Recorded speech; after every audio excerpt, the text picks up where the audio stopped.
Good evening. Thank you for taking your time to join us tonight. It is really a big endeavor to invite people to hear about dementia. Not everybody wants to hear it. However, as was told by Jason, it has been a long time. We've been doing this for more than 10 years. And we'd like to reach out to families. I always say that it's not about business anymore. It's actually to spread the word. And I always say that this event or this workshop, I would bet with my head chopped off, it's going to be a life changing experience because not everybody talks about it. You don't, even students from nursing school, they don't hear it this way. What we're going to impart to you today is what I was trained, what I saw, and what is happening right now. So let's go to that. I'd like to, of course, this is our baby, American Geriatric. Please follow us on Facebook. You could see that we have this, we call this prestige markers. These are our credentials. But then let's go to dementia. This is dementia up close and personal. We've shown you that video about that kid singing "You've Got a Friend in Me." I saw that in on one of those presentations from BNI, but then I said it fits so much that you can sing that to your grandma to assure her that she has a friend in you. But how would you say that to her? Will grandma understand with her dementia? But there is a way that she can actually recognize the feelings and the sincerity in your heart when you sing that song to her. Let's just talk about dementia as not on the terms of just making sure that it's just through colloquially. We don't talk about it like doctors. So what's dementia? Dementia is a term for impaired ability to think, remember, make decisions, and it's one of the most feared impairments in old age.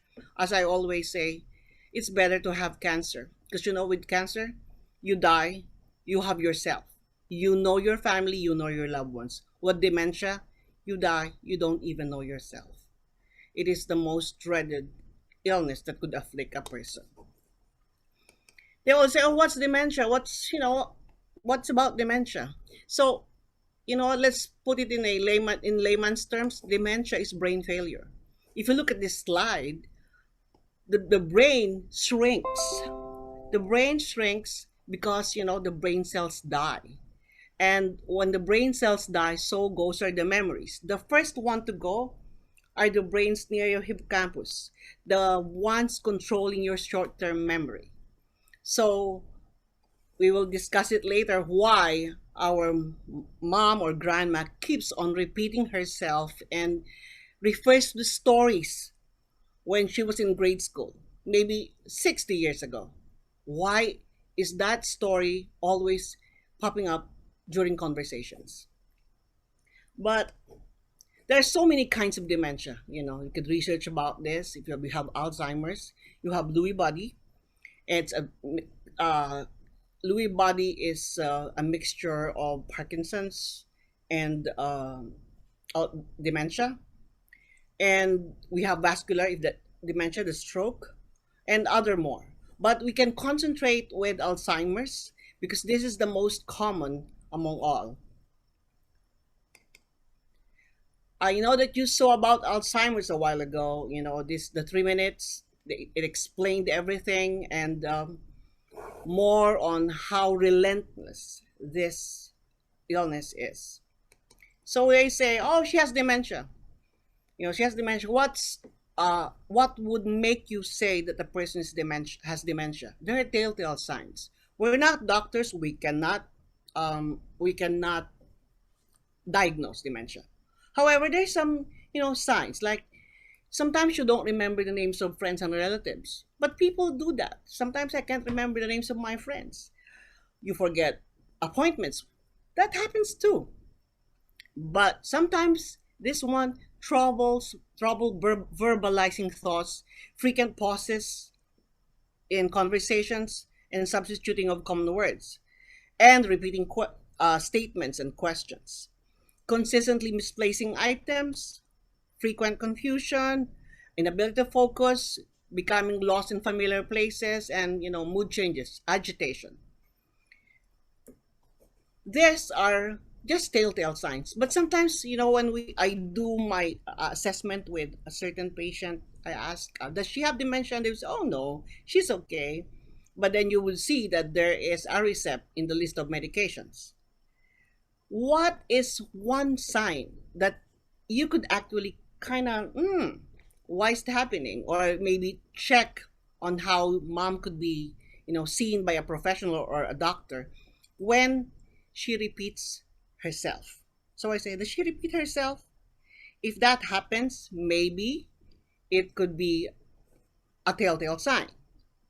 But are this is this really dementia? Because you know what? When a senior is dehydrated, when they have a brewing infection, they're under depression. And sometimes, medication side effects cause that and other underlying medical conditions. If they get sick, sometimes during the time wherein they are getting better, that's what you call the delirium stage, the more dementia is, the pseudo dementia kicks in. Not all confusion is dementia. Just a tip, when seniors take antibiotics, because they're curing an infection, that's the time that they become so cuckoo.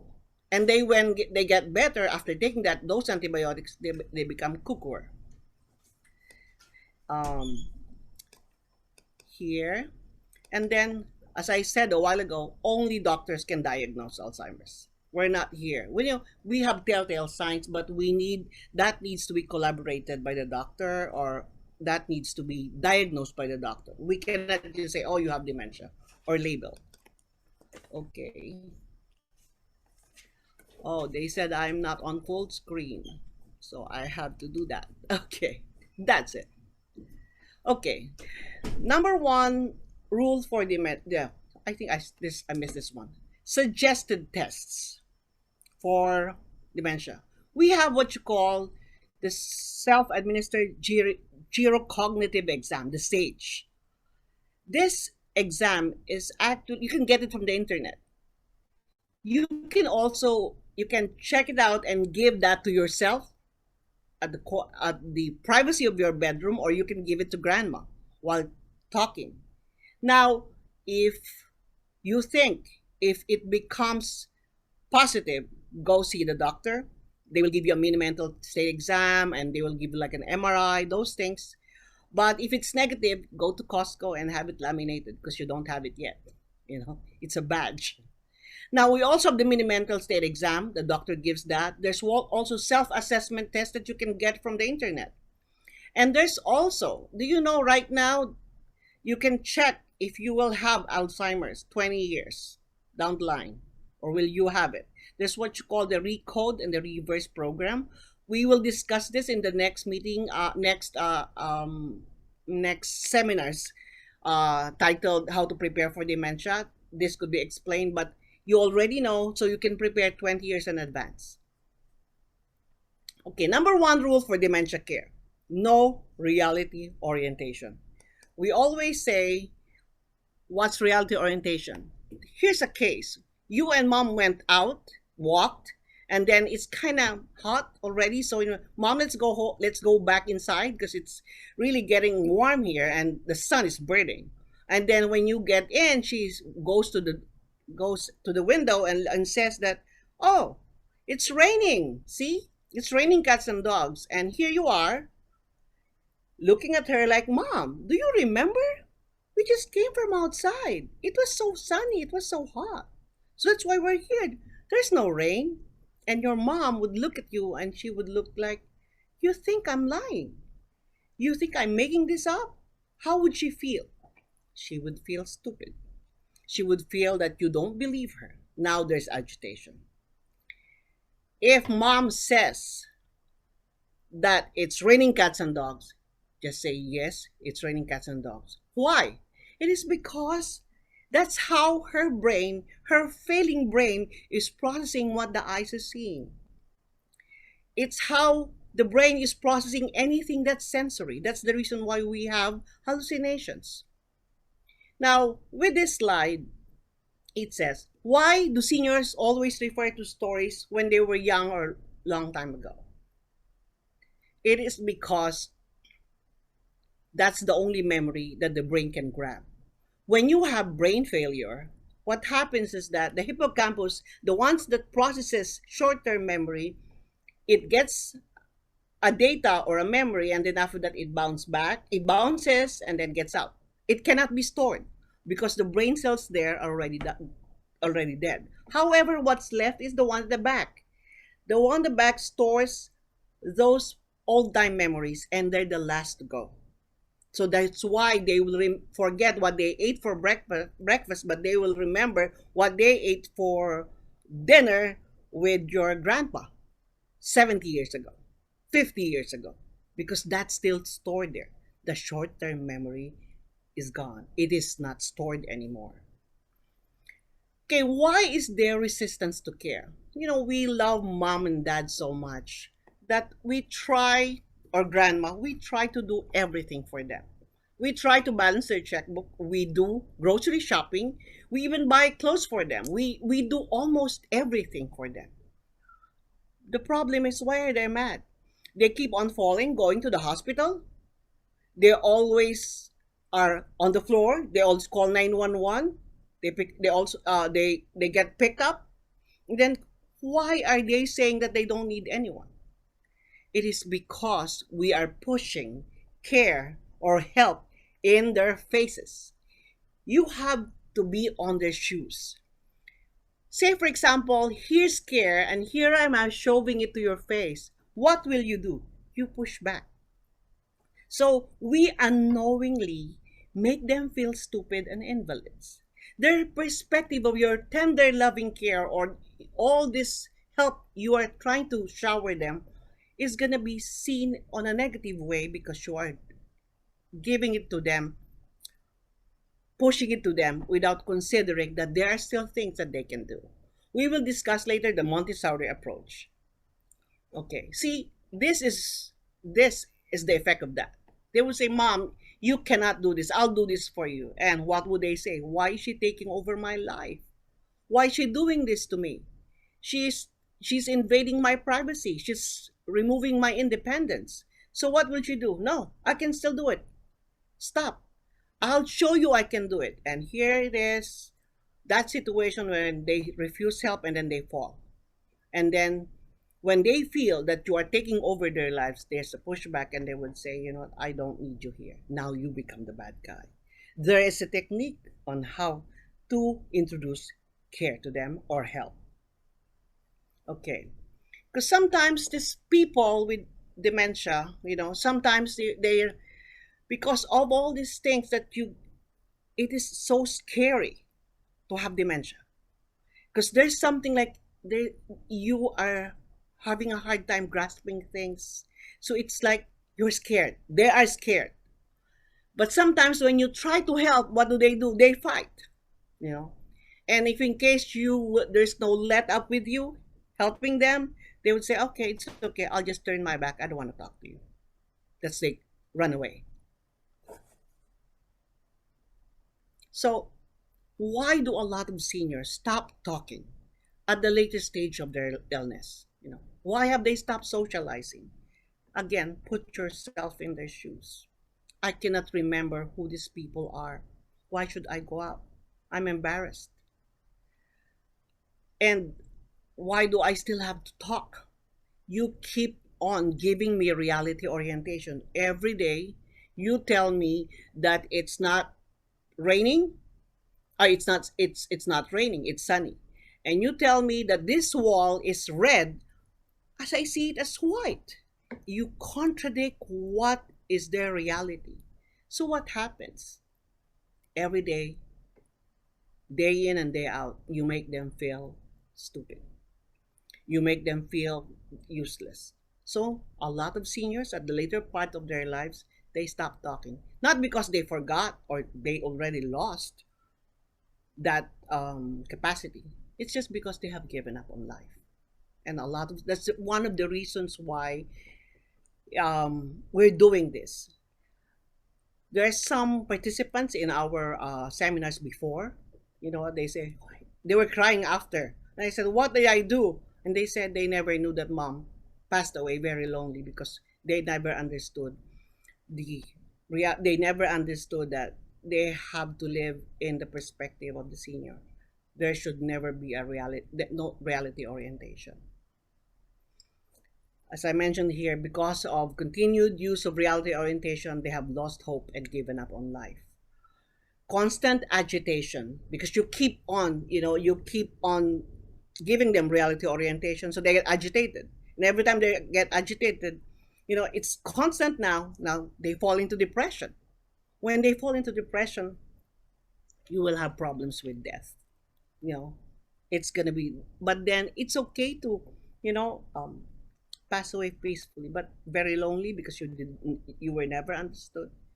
It is tragic. It's really, tough.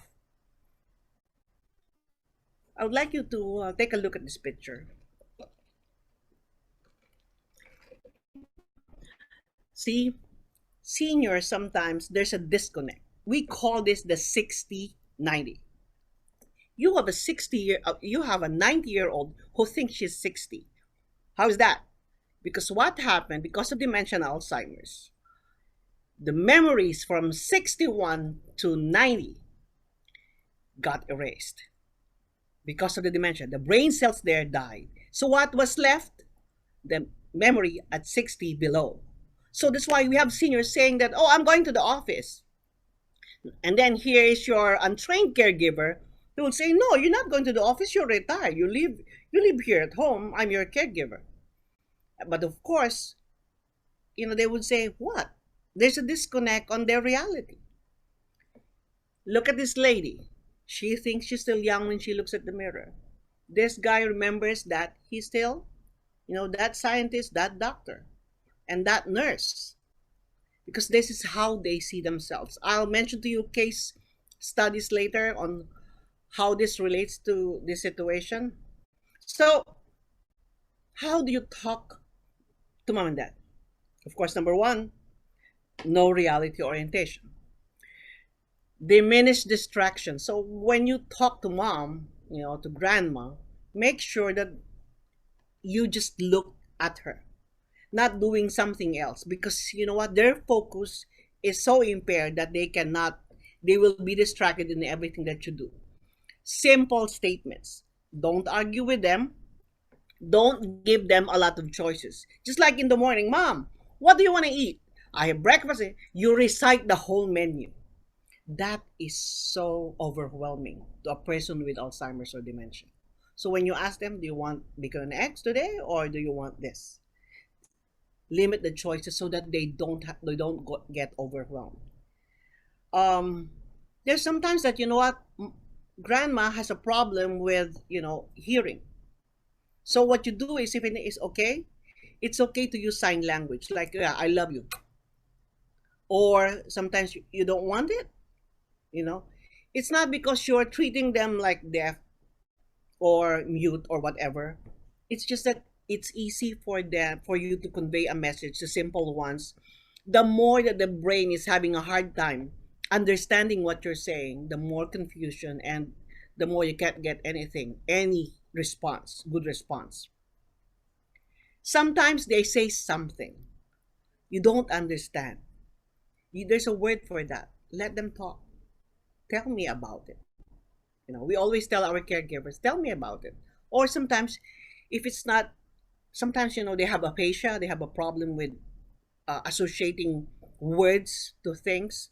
So sometimes what you could just repeat what they said. Or sometimes they're saying something you don't understand. Tell me about it, And there are a lot of ways to say sorry too. Sometimes how we feel, the way they are, sometimes there's a pushback. It's because we said it or we did something they cannot articulate. So we put here, the next, let me see that. Okay. More ways to communicate, there's this thing that we always say. Mom, you can do anything you like as long as it's not going to kill you. Make them feel that they are in control. You say, you are the boss. I'm just here. Try to make them feel that they're still in control so that you don't get a pushback when you introduce something. Always take their side. Always take their side. Sometimes, like, you know what? Your sister, they're saying that I can't drive anymore. I can't drive anymore, and I need to drive. Yeah, you're right. You can't say, no, Mom, you can't drive anymore because you know what? You have Alzheimer's and you have this. No, the way to say it is, oh yes, Mom. Yeah, Mom. I don't know why. Why can't you drive? Take her position. Go with her perspective. Never contradict. Just say yes, yes, yes. But what can she do? There's another way actually of making sure that if in case, for those people, seniors, or we have a technique so that you don't become the bad guy. We blame the doctor. That doctor. You know, let the doctor take the cudgel and take the blame. Being the bad guy, but not you as the son, not you as the daughter. And don't say it's gonna be okay. That's a false assurance. Just be there. They understand more your presence rather than saying things. Um, my internet connection is unstable. Repeat the words. Tell me about it. You know, um, Redirect. Sometimes with Alzheimer's you have a problem with they are they cannot say they're so mad. So what you have to do is redirect them with something that's good. Or sometimes you know what they're using the toothbrush to comb their hair on the advanced stage of Alzheimer's. You don't say, you don't do that, Mom. This is not the right thing. You don't do it that way. And then, you know what? You will pinpoint that she is not doing the right thing. So what you could do, redirect and maybe give her, without saying that she's doing it wrong, give her the hairbrush rather than, saying, nah, that's wrong. Don't pinpoint a flaw. Don't say, oh, you have so many white hair right now. Oh, you can't walk. Go along is always on the positive side. Respect their space. I'll discuss that later. And never say, remember. No, they won't remember. Just go along with it. Whatever they say, tell me about it. You know, um, this one is so simple that we take it for granted. Doing it with, not to, doing it together. Like, Mom, it's time for you to take your breakfast. You take your breakfast. But there's another way. Mom, it's breakfast time. We need to have our breakfast now. I'm hungry. We, saying we, doing it together. Let's take a shower. Let's take a walk. Could you imagine saying, oh, you have to exercise? Why don't I say, oh, we have to exercise now? Doing it together, we, instead of you. Because you know why? It doesn't sound like an order. If you sound like you're ordering Mom, she would say, who are you? Why are you doing that? Why are you bossing me around? But if you say we, you're doing it together. There's also this is the new technique that they got from Maria Montessori. We love Mom so much that we try to do everything for her. The Montessori approach to care is that it says, what you do for me, you take away from me. They still have something that they can still, if they want to cook, let them cook. But of course, you will just have to guide them. If they still want to do these things, let it be. Just guide them. Don't take it away. Because they can still learn other things if you start making them feel that they're so they cannot do things anymore, so incapacitated, they'll think of that and they won't do things anymore and they will forget. So even to caregivers, we mentioned this. What you do for them, you take it from them. So please, that if they can still comb their hair, if they can still do their crossword, or if they can still feel that they can balance their checkbooks, just check. Let them feel that they are still in control. I have case studies here which I want to tell you. This we saw on the floor. I didn't uh, I didn't learn this from school, but this on the floor. So, regarding reality orientation, yours is different from their reality. We were servicing a big community, retirement community before, and there's this lady. Her name is Nelda. She's 79. It's an early onset, and she was not our client. She was with another caregiver. When she woke up in the morning, she said her kids were kidnapped. And of course, you know what? The untrained caregiver said, "No, your kids are in Europe. They're in Europe. Don't worry about it. Come on, let's go take our breakfast." But she was really adamant, saying that, what, her kids were kidnapped. And then, so when she went to the front desk and told, "Hey, Pat, my kids are kidnapped," and they laughed at her, and they said, "You know what? Your kids were here the other day, and they went to Europe." So they brought her to the dining area, centralized dining, and she was telling everybody, "Hey, my kids were kidnapped. Okay, help me. Let's do something." You know what? They laughed at her. Nobody believed her. Um, at exactly 2 o'clock in the afternoon, she passed away. She died of a heart attack because nobody believed her reality. If you understand Alzheimer's and dementia, this is how you would say it. Really? That happened? Oh, that's how. Really? Oh, tell me about it. And then after, let me call the police. Don't worry. We'll do something about it. Ride or live their reality. If they feel okay, if this fear is addressed, and they have somebody who believed them, you know, could you imagine? Because what happened here is the caregiver or her care team did not check on her past. She was reliving what happened 35 years ago, that her kids were really kidnapped. That is the one in her brain.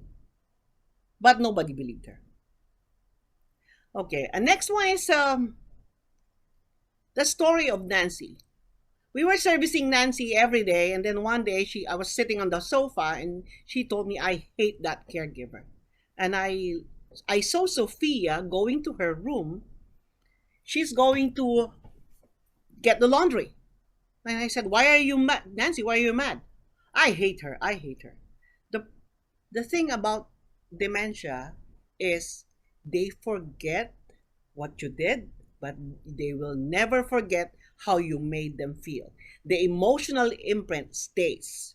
So I was wondering, why is she so mad at Sophia? So I asked Sophia, what did you do? Why is she mad at you? She was trembling. She wanna really strangle you. I have to, restrain her.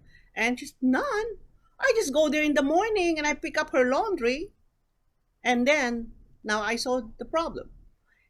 Sophia goes there, gets her laundry, assumes that Nancy understands that she's going to get her laundry. The problem is in the afternoon.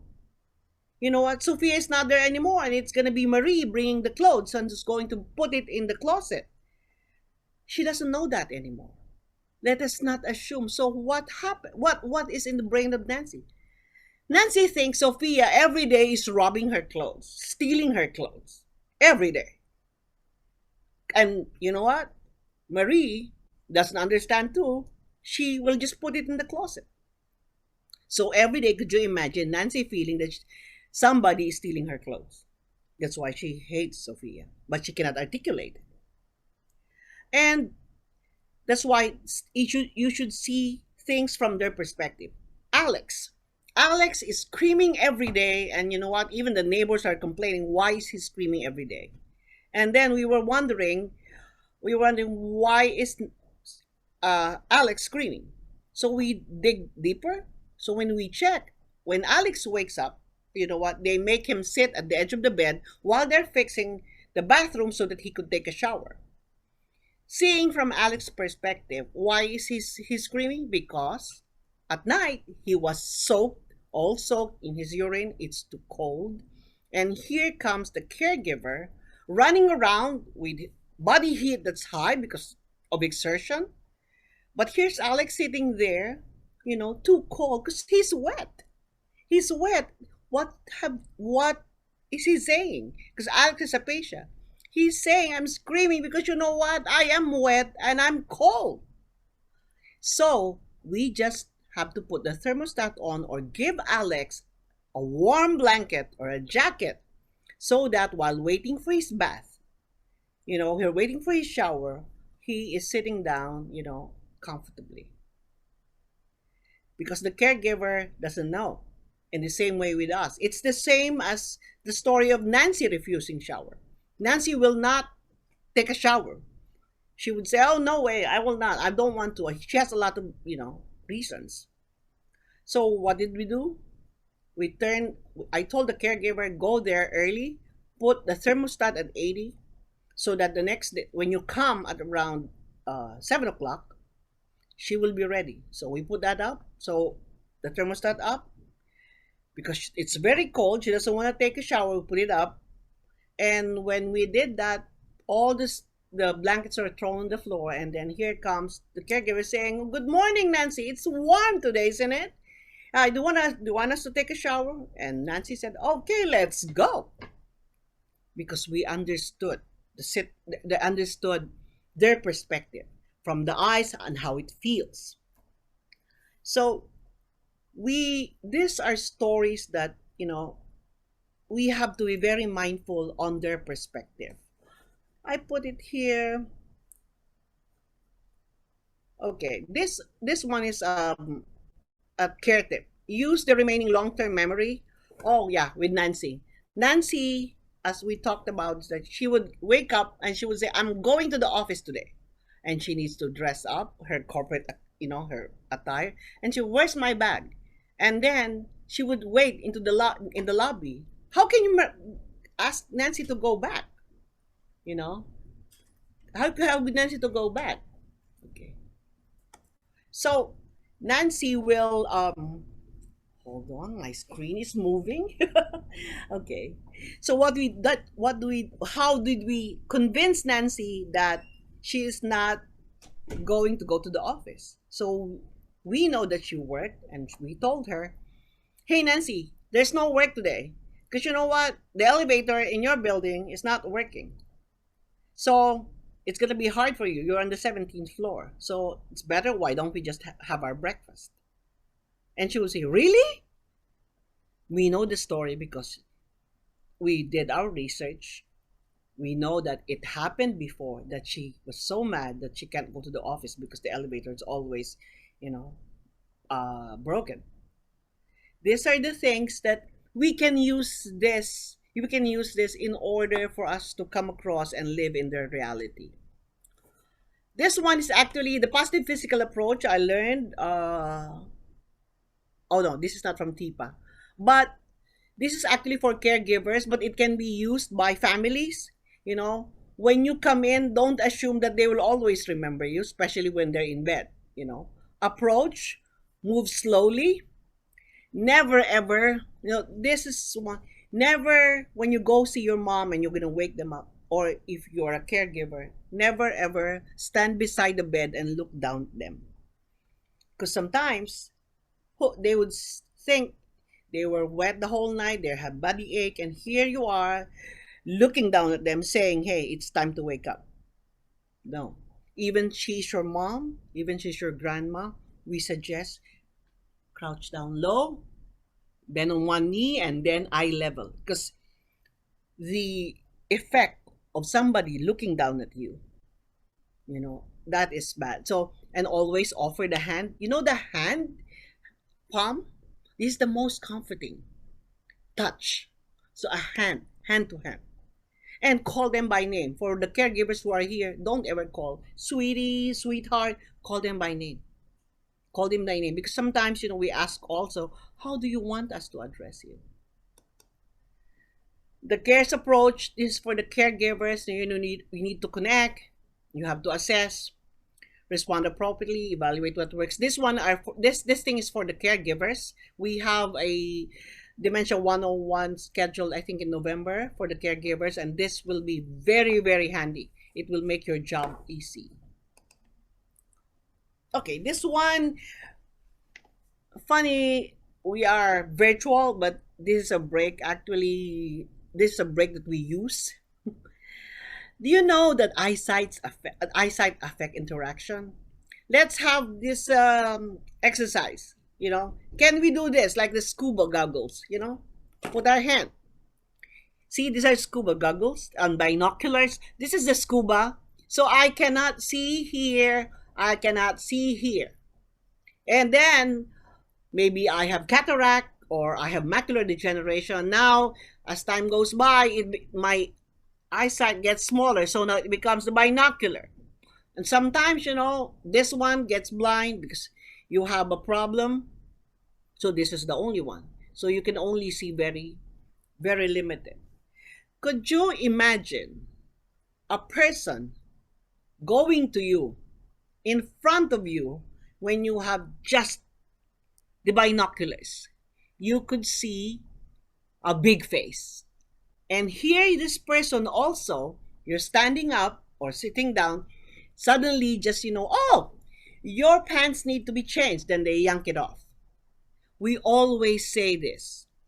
When you're going to touch a person in her body, you have to tell them, or you have to get their hand and help you touch. Together, you touch the place you're going to go touch. So there's nothing like, oh. In the exercises that we do, try with just this eyesight. And here you and somebody just touches you there. What would you do? Like, no, what are you doing? Get the hand, bring the hand where you're going to touch them and tell them where you're going to touch them so that there is no shock. So a lot of seniors feel violated because a lot of caregivers or a lot of families, they don't understand that. Try to yourself. Try doing that. Try asking somebody just touch you with just that eyesight. You would feel violated. So, okay. Now, this one, the human space. The human space is very important when we're communicating with people with Alzheimer's and dementia. The public space is 6 feet. That is where you announce yourself. That's why, hi, hello. As we told a while ago, never ever assume. So we say, hi, and they would say, oh, this is Ellen.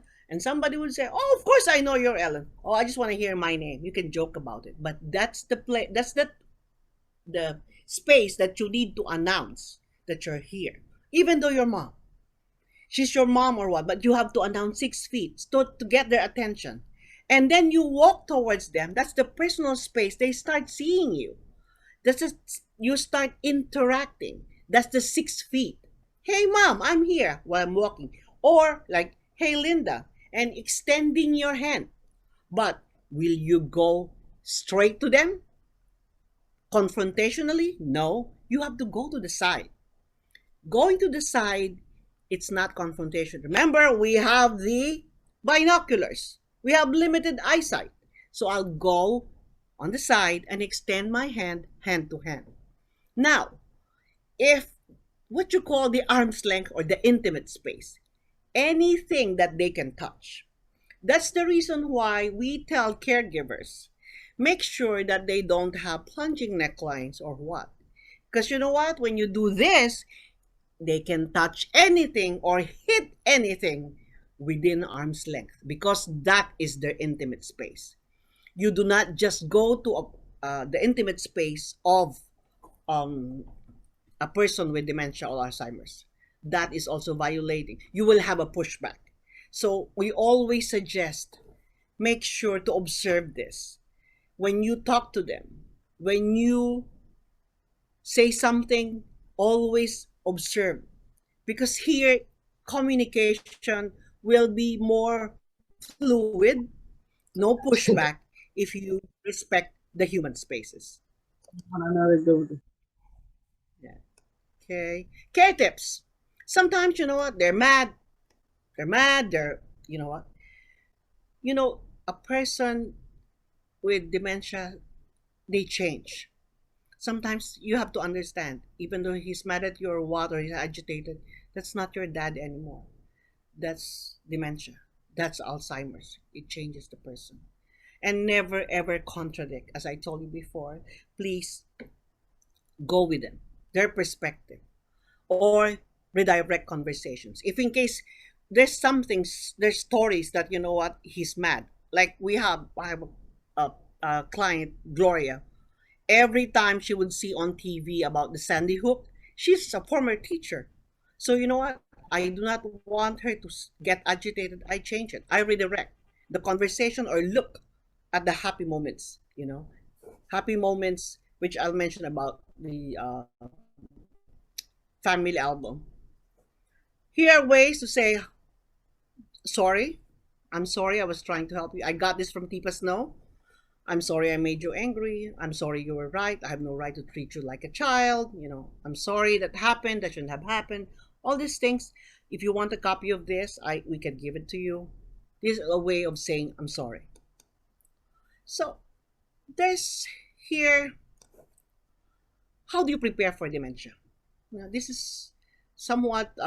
This is actually one topic that we will make next year. It's scheduled next year, but browsing it, like, you know in order to prepare for this dreaded disease, how do you prepare? Be healthy. Be healthy. When you have diabetes, high blood pressure, high cholesterol, you are a candidate. Try to exercise. Be mindful of your health. There's another one, the notebook, the happy moments of your life. Write down the happy moments of your life, just like you watch that movie, The Notebook. The Notebook wrote down the beautiful love story of the couple. Here, you can write down the happy moments of your life. Not the momentous one, because you know what? There are those that are momentous, but, are sad. The happy moments of your life. You know why? Because eventually when you lose your memory, there's a book or a guide wherein your caregivers and family can redirect you every time you are agitated. So like happy thoughts. During that time, there are no memories that's left, but here you have a scrapbook, you have a notebook to remind you of the happy moments. So you're always in a happy place. Prepare your legal and estate papers, make sure. Save for home care. Save for home care, because home care, Medicare does not take care of custodial care, caregiving. If you don't want to live in a Mona Lisa place. You know what's a Mona Lisa place? They just lie there and they die there. You don't want to go to the, cheap nursing homes you're just provided for. You want to retire in your comfort zone. That's home. That every nook and cranny of that home is a comfort zone, because a memory is attached to it. If resources can support staying at home, stay at home, because that is the good place for them. Now, if you can't save, try to buy long-term care, long life insurance that turns into long-term care. Sorry, I don't sell insurance. I don't have anyone I could refer, but thank you for Western and Southern Life, Columbus. I transferred all my insurance to Columbus because they have the long-term care. I don't need to die in order to get my life insurance. If I'm diagnosed with dementia or a chronic illness where I become critical, it kicks in. I have money to spend. As long as I'm diagnosed and I am certified by the doctor, I already have an insurance. So having life insurance that turns into long-term care is a good investment. It could save, whatever savings or assets that you have if you have life insurance. I am not for long-term care. We have seen a lot of clients that, they lost their long-term care. They lost a lot of money because parents paid for long-term care, but then they died and passed away. They were not able to get anything. If you don't use it, you lose it. And the elimination period is usually long. But that was the trend before, the long-term care. But right now, I do not suggest that you get long-term care. Go get a life insurance with these riders. Do financial planning, make sure, so that there's no drama at the end, And then our DUCP, Dementia Up Close and Personal workshops, are here.